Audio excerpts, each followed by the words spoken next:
अस्सलाम वालेकुम। अच्छा स्टूडेंट्स, आज का जो हमारा टॉपिक है वो है एल्गोरिदम। ठीक है जी। लास्ट टाइम हमने थोड़ा सा इसके बारे में इंट्रोडक्शन पढ़ा था, जो हमने डिफरेंट जो है स्टेप्स पढ़े थे, उसके अंदर आपके पास एल्गोरिदम भी आया था।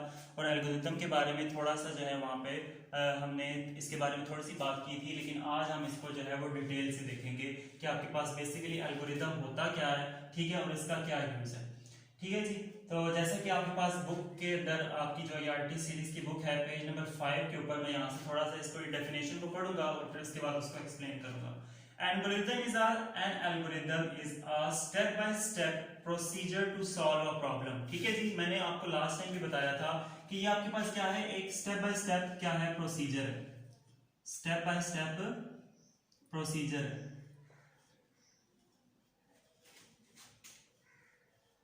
यानी किसी भी प्रॉब्लम को सॉल्व करने के लिए जो डिफरेंट स्टेप्स आप परफॉर्म करेंगे, वो सारे स्टेप्स को जब आप एक स्टेप्स की फॉर्म में यानी पॉइंट्स की फॉर्म में लिखेंगे तो वो आपके पास आपका क्या कहलाएगा, एल्गोरिदम कहलाएगा। लास्ट टाइम हमने स्कूल जाने वाली एग्जांपल ली थी। आज मैं एक और एग्जांपल लेता हूं जो आपके पास आपकी बुक के अंदर भी मेंशन है।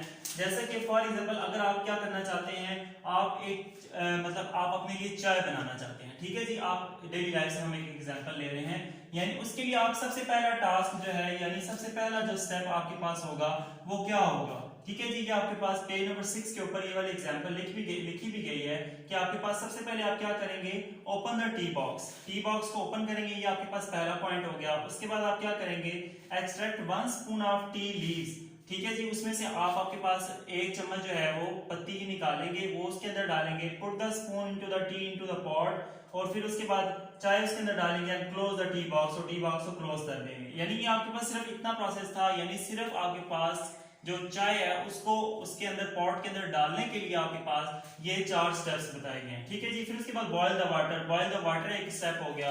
ठीक है। उसके अंदर फिर डिफरेंट स्टेप्स के अंदर क्लासिफाई किया गया है। फिर pour the tea into the cup, जो चाय को फिर कप के अंदर डालना, उसको भी डिफरेंट स्टेप्स के अंदर डिवाइड किया गया है। ठीक है जी। तो कहने का मकसद ये है कि कोई भी प्रॉब्लम है, कोई भी प्रोसीजर है, उसके अंदर जो भी आपके पास स्टेप्स परफॉर्म होंगे वो आपके पास उसका क्या कहलाएंगे, एल्गोरिदम कहलाएंगे। ठीक है जी। आपके पास ये देखें पेज नंबर 6 के ऊपर यहाँ पे जो फ्रंट है, ये फ्रंट पेज है आपके पास, ये मैं यहाँ से आपको बताने लगा हूँ। Strategy for developing algorithm. किसी भी एल्गोरिदम को डेवलप करने के लिए जो स्ट्रेटजी अपनाई जाती है वो आपके पास क्या है, नंबर 1 पे आपके पास जो स्टेप है वो क्या है, investigation.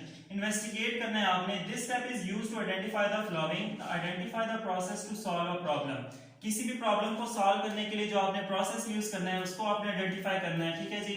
Identify the major decisions. जो आपने मेजर डिसीजंस लेने हैं, यानी जो आपने बड़े बड़े उसके अंदर एक्शन परफॉर्म करने हैं, उसका आपको पता होना चाहिए। रिपीटिशंस उसके अंदर कौन सी होंगी और आपके पास वेरिएबल्स उसके अंदर कौन से यूज होंगे, ये आपको आइडिया होना चाहिए। ठीक है जी। वेरिएबल्स की बात यहाँ पे क्यों हो रही है, या जब आप आगे जाके कोडिंग करेंगे तो वहां पे आपको पता चलेगा कि हम वहां पे एल्गोरिदम का वेरिएबल्स का यूज करते हैं, जिसके थ्रू हम अपने जो है प्रोग्राम की कोडिंग कर रहे होते हैं और डिफरेंट जगह पे इसका यूज हो रहा होता है। ठीक है जी। तो ये हमारे पास क्या होगी, जो सबसे पहले हमारे पास क्या थी, इन्वेस्टिगेशन। साथ साथ मैं इसको लिख भी देता हूं ताकि आप लोगों को आइडिया हो कि हम लोग क्या चीज डिस्कस कर रहे हैं। ठीक है जी। इन्वेस्टिगेशन के बाद हम आ जाते हैं जी इनिशियल एल्गोरिदम।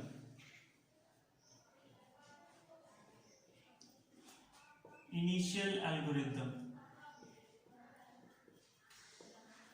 इनिशियल एल्गोरिदम में वो क्या कह रहा है, in this step a general algorithm is developed, the algorithm is then analysed. कि आप कोई भी जनरल सा एक एल्गोरिदम अपने पास, यानी जनरल से स्टेप्स आपके पास लिख लेते हैं, फिर उसके बाद आप उसको एनालाइज कर लेते हैं दोबारा उसको, मतलब उसके अंदर अगर कोई इश्यू है, कोई मतलब खामी है, तो उसको आप निकाल लेते हैं। ठीक है जी। वो आपके पास जनरल सा एक एल्गोरिदम आ जाता है जो आप इनिशियल तौर पर करते हैं। उसके बाद फिर रिफाइनिंग। अभी जो आपने इनिशियल किया था उसको आपने क्या करना है, रिफाइन करना है, रिफाइनिंग एल्गोरिदम। ठीक है जी। अब जब आप इसको रिफाइन करेंगे तो इसके अंदर जितनी भी आपके पास मिस्टेक्स हैं, जितनी भी कोई गलतियां वगैरह हैं, वो सारी आपके पास इससे क्या हो जाएंगी, रिफाइन हो जाएंगी, निकल जाएंगी। ठीक है जी। तो इसके डिफरेंट एग्जांपल्स दी गई हैं आपके पास आपकी बुक के अंदर, जैसे कि ये मैंने चाय की एग्जांपल दी है। इसके अलावा यहाँ पे अगर आप लोग पेज नंबर 7 के ऊपर देखें तो यहाँ पे आपके पास लिखा हुआ है, write a step form algorithm for making a telephone call to your friend. ठीक है जी। इसको आपने गौर से खुद पढ़ लेना है, कोई इसमें मुश्किल बात नहीं है। तो आगे आपके पास ये जो कुछ एल्गोरिदम है जो आपके पास प्रैक्टिकल के ऊपर बेस कर रहे हैं, इसके हवाले से मैं थोड़ा सा आपको बता देता हूं। जो इसी के नीचे क्वेश्चन था, write algorithm that inputs two numbers, calculate sum and then display the result on the screen. ठीक है जी। तो ये आपके पास जो आपके पास मतलब आगे आपकी प्रोग्रामिंग के अंदर यूज भी होने वाला है। तो ये इस तरह से कैलकुलेटर है कि नंबर 1 आपने सबसे पहला स्टेप लिखा कि आपने स्टार्ट किया, ठीक है जी। नंबर 2 स्टेप यानी आपने फॉर एग्जांपल अगर हम कैलकुलेटर यहाँ पे, बल्कि आपको ये नजर नहीं सही तरह आ रहा होगा, मैं उधर लिख लेता हूँ। यानी आपने सबसे पहला जो स्टेप आपके पास किया, यानी फॉर एग्जांपल अगर आप कैलकुलेटर पे कैलकुलेट करने जा रहे हैं तो आपने कैलकुलेटर को स्टार्ट किया। नंबर 2 आपने क्या किया, कोई भी वैल्यू इनपुट की, इनपुट ए का मतलब ये है कि वो वैल्यू कोई भी हो सकती है, ठीक है। ए की कुछ भी वैल्यू हो सकती है, 2 हो सकता है, 3 हो सकता है, 4 हो सकता है, 10 हो सकता है, 100 हो सकता है, कुछ भी हो सकता है, ठीक है जी। इसी तरह फिर इनपुट बी, आपने बी को इनपुट किया, ठीक है जी। और उन दोनों को इनपुट करने के बाद आपने फिर टोटल किया उनका, टोटल में आपके पास आप क्या कर रहे हैं, ए प्लस बी, यानी ए और बी को प्लस कर रहे हैं। दूसरी चीज मैं दोबारा आपसे शेयर कर लूं कि अगर आपको टॉपिक के अंदर कोई भी क्यूरी हो तो आप उसके पास अपने पास एक रजिस्टर रखा करें और उस रजिस्टर के अंदर वो क्यूरी जो है लिख लिया करें साथ ही, ठीक है जी।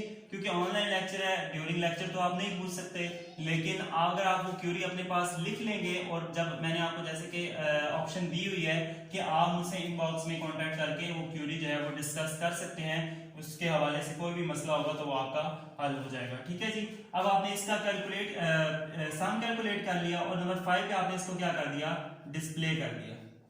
यानी ये जो आपने a प्लस बी किया है इसको आपने टोटल टी के अंदर और डिस्प्ले टी कर दिया यहाँ पे, ठीक है जी। और एंड पे आपने क्या कर दिया, उसको एग्जिट कर दिया। यानी ये सारे वो स्टेप्स लिखे गए हैं, जब भी दो नंबर्स को प्लस किया जाएगा तो ये मेन जो है स्टेप्स वो है परफॉर्म किए जाएंगे, ठीक है। इसी तरह आगे रेडियस कैलकुलेट करने के लिए भी एल्गोरिथम लिखा गया है, और भी आगे डिफरेंट किस्म के जो है ना एल्गोरिथम आपको मिल जाएंगे, ठीक है जी।